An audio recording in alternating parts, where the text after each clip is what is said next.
Il-Prim Ministru Roberta Bela inawgura uffiċjalment iċ-Ċentru Nazzjonali tal-Futbol li se jservi bħala ċentru tekniku loġistiku għat-timijiet kollha ta' Malta.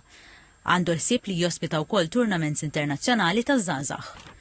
Mibni skont l-istandards tal-aħjar prattika tal-UEFA, iċ-ċentru fi stadium tal-ewwel kategorija, laboratorji ta' xjenza sportiva tal-ogħla livell, klinika tal-fizjoterapija, gym, żoni tal-kupru għall-plejers, kmammar tal-laqat, spazja lectures sportivi u uffiċini amministrattivi.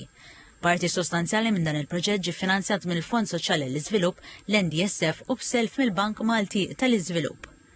Dr. Bela esprima sodisfazzjon li l-Assoċjazzjoni Maltija tal-Futbol qed tmexxi bl-eżempju permezz tal-investiment tagħha fil-komunitajiet.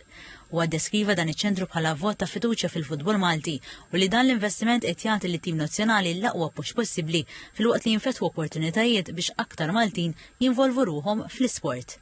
Tembi tfakkira l-kisbiet importanti fid-dinja tal-futbol fosthom mal-inawgurazzjoni tal-Istadium Nazzjonali fis-snin 80 u l-kisba riċenti ta' Hamrun Spartans li sar l-ewwel klabb tal-futbol Malti li kwalifika għal fażi tal-kampjonat tal-kompetizzjoni ewlenija Ewropea.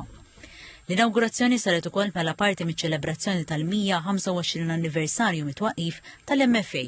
Preżenti fost oħrajn il-President ta' FIFA Gianni Infantino, il-Viċi President tal-UEFA Jesper Moller Christensen u l-plejers leġendarji tal-futbol Fabio Cannavaro u Christian Vieri.